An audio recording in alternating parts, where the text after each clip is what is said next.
जय हिंद फ्रेंड्स, मैं पुष्पेंद्र कुमार आप सभी का फ्यूचर स्टडी ग्रुप में स्वागत करता हूं।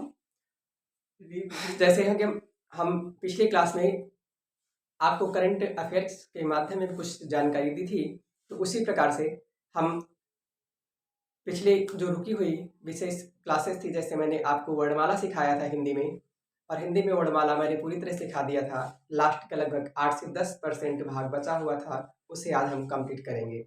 उसके पहले आप सभी लोग वीडियो को सब्सक्राइब जरूर करेंगे और शेयर जरूर करेंगे। तो आइए हम उसको सीखने की कोशिश करते हैं और इसके पश्चात हम अगला चैप्टर जो भी होगा हम उसे उठाएंगे, ठीक है। और यदि आप कोई अन्य चैप्टर पढ़ना चाहते हैं तो उसके लिए आप कमेंट जरूर करेंगे। आइए समझते हैं। देखिए, मैंने जो पिछली क्लास सीखा था कि वर्णमाला में जो आपके स्वर है और व्यंजन है, ये सभी किस प्रकार से विभाजित किए गए हैं। जो लोग आप पिछली क्लासेस ना देखे हो, कृपया करके उन्हें प्लेलिस्ट के माध्यम से आप देख सकते हैं। उसके बाद आगे इसे सीखेंगे। तो देखो, मैंने आपको सिखाया था स्वर और व्यंजन, जिनमें से सबके उच्चारण स्थान कहाँ से होते हैं, मैंने ये सभी कुछ सिखा दिया था। आज हम सिखाएंगे आपको स्वर, और स्वर के माध्यम से इनका उच्चारण कैसे होता है, किस प्रकार से इन्हें वर्गीकृत किया गया है। जैसे कुछ है तो मुंह के आधार पर, यानी जो मुखाकृत यानी जो मुंह का आकार बनता है, जैसे आप बोलोगे ऊ, तो ऊ बोलोगे तो सोच के देखो, जो ओष्ठ है ओष्ठ वृत्ताकार बन जाता है, ठीक है। और इसी तरह से आप जिह्वा के आधार पर बोलेंगे तो जिह्वा देखेंगे, तो जैसे कुछ खिंचाव होता है जिह्वा में, जैसे बोलोगे ई, तो ई बोलोगे तो आप ई बोलते हैं तो तुम्हारी जिह्वा कहाँ जाती है, और ई बोलते हैं तुम्हारा मुंह कहाँ जाता है। इन सभी को हम वर्गीकृत करेंगे। तो आइए समझते हैं। देखिए, कहा गया है प्रयोग के आधार पर स्वरों का वर्गीकरण। तो प्रयोग के आधार पर स्वरों का वर्गीकरण जैसे हम देखेंगे, जीभ अर्थात जिह्वा, जिह्वा के आधार पर वर्गीकरण, ठीक है।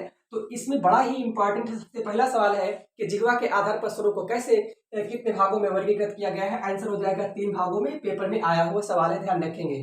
3 भागों में कौन कौन? तो देखो, अगर देखा जाए जिह्वा को बाहर निकाल लिया जाए तो ये अग्र है, इसको देखोगे तो अग्र आगे वाला भाग अग्र, पीछे वाला भाग जो आपके कंठ से जुड़ा होता है उसे कंठ जो है पश्च भाग कहते हैं।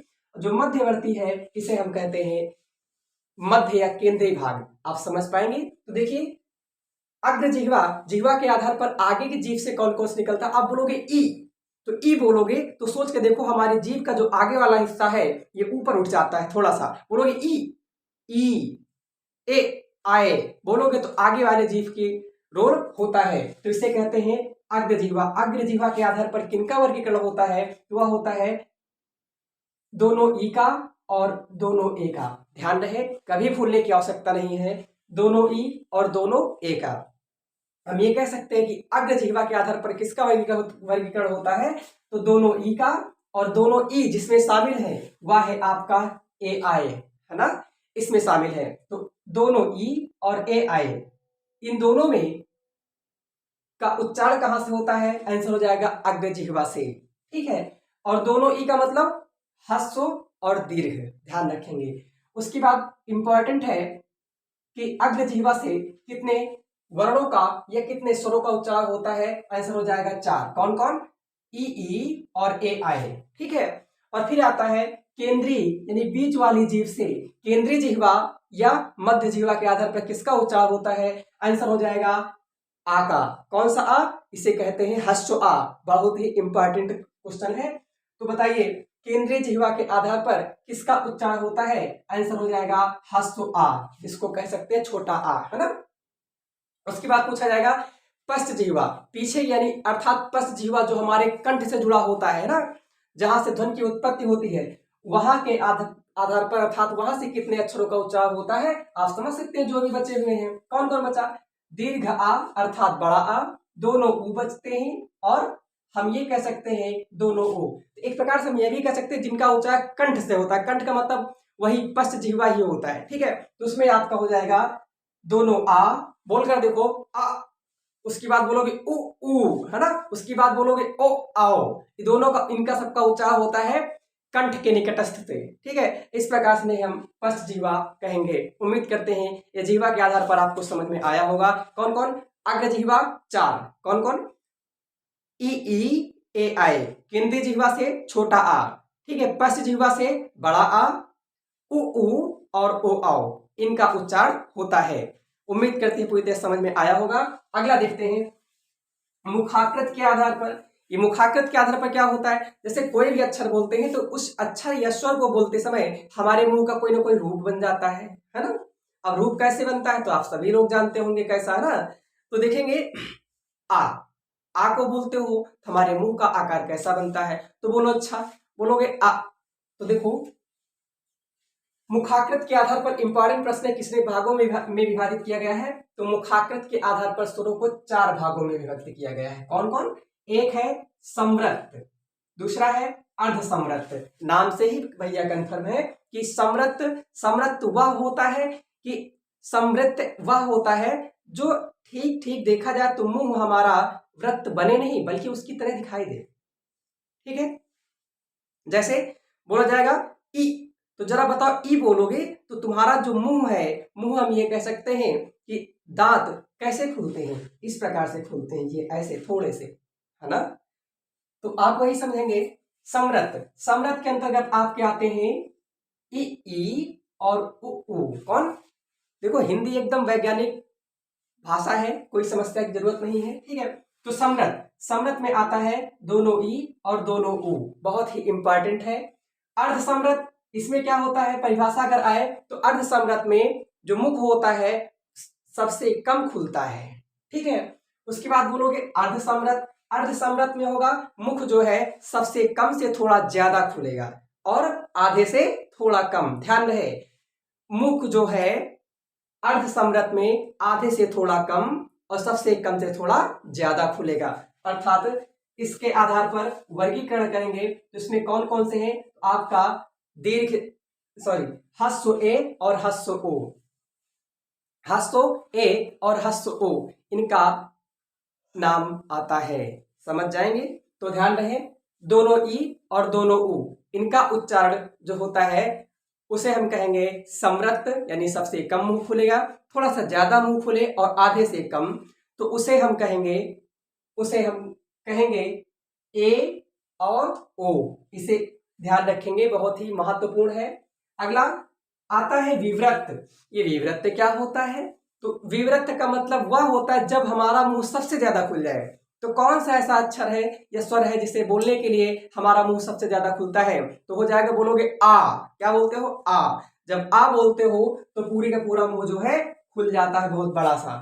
ठीक है, तो इंपॉर्टेंट है आ कैसा है? तो आ आपका ध्यान रहे विवृत है। विवृत का मतलब बोलेंगे आ पूरी तरह से वृत्ताकार बन जाता है, बड़ा सा। ठीक है, और जो बचते हैं आधा वृत्त, यानी बड़ा सा जो वृत्त बनता है, जैसे ये वृत्त है, इसी को थोड़ा टेढ़ा कर दो, इस प्रकार का बन जाएगा, तो ये हो जाएगा अर्ध विवृत। ध्यान रखेंगे, तो अर्ध विवृत के आधार पर कौन कौन से हैं? तो छोटा आ, बड़ा ए, बड़ा ओ और आ। ठीक है, ये फारसी भाषा वाला आ है। ठीक है, तो ध्यान रखना मुखाकृत के आधार पर कौन कौन? तो समृत, दोनों ई दोनों उ, इंपॉर्टेंट। ठीक है, और मुखाकृत के आधार पर अर्ध समृत, छोटा ए छोटा ओ। ठीक है, बाकी ह्रस्व और दीर्घ आप जानते हैं, आपको समझने के लिए है। छोटा ए और छोटा ओ। वीरत्व के आधार पर बड़ा आ है, इंपॉर्टेंट, यानी सबसे ज्यादा मुख इसी में खुलता है। ये भी सवाल बन सकता है सर्वाधिक मुख किस में खुलता है? तो आंसर हो जाएगा बड़े आ में। ठीक है, और विवृत, अर्ध विवृत में जो बचते हैं अर्थात छोटा आ, बोलोगे आ। ठीक, बोलोगे आ में जो ज्यादा यानी पूरी तरह से खुलेगा आ, उससे कम ही खुलेगा आ। ठीक है, बोलोगे आए। आए में सही से देखो, आए थोड़ा सबसे कम से थोड़ा कम है। ठीक है, यानी सर्वाधिक से थोड़ा कम। बोलोगे आओ। आओ का मतलब जो बड़ा आ है उससे कम खुलता है मुंह, तो हो जाएगा आओ। समझ जाएंगे, तो कौन कौन? अर्ध विवृत में आपका आएगा कौन कौन सा? छोटा आ, ठीक है, छोटा आ, बड़ा ए यानी आए और बड़ा ओ अर्थात आओ हो जाएगा। और हो जाएगा अ, जैसे बोलते ऑफिस, ऑफिस का मतलब अ, ठीक है। तो ये हो जाएंगे आपके कैसे, ये हो जाएंगे अर्धविभक्त। उम्मीद करते हैं पूरी तरह से समझ में आया होगा। अगला देख लेते हैं ओष्ठ के आधार पर। तो ओष्ठ के आधार पर इन्हें दो भागों में वर्गीकृत किया गया है। एक है वृत्तामुखी, दूसरा है अर्धवृत्तामुखी या अवृत्तामुखी। वृत्तामुखी का मतलब वे स्वर जिनको बोलने के लिए हमारा ओष्ठ जो है वृत्त के नुमा बन जाए। देखो ओष्ठ के आधार पर है तो वृत्त नुमा बन जाए, तो कौन कौन हो सकते हैं, तो दोनों उ और दोनों ओ। बोलोगे उ ऊ, ठीक है। ओष्ठवा क्या होता है, वृत्तारूप का रूप ले लेता है।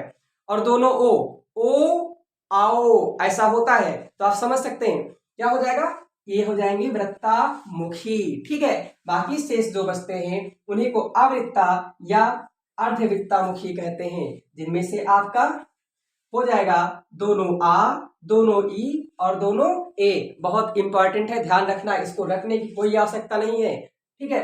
वृत्तामुखी में जिसमें वृत्त बने वो वृत्तामुखी, जिसमें ना बने वो अवृत्तामुखी या अर्धवृत्तामुखी। तो उम्मीद करते हैं पूरी तरह से ये जानकारी आपको समझ में आई होगी। इसमें यदि आपको कोई कंफ्यूजन हो तो आप कमेंट के माध्यम से जरूर बताएं, और इसके बाद आप कौन सा चैप्टर पढ़ना चाहते हैं वो आप जरूर बताएं, ठीक है।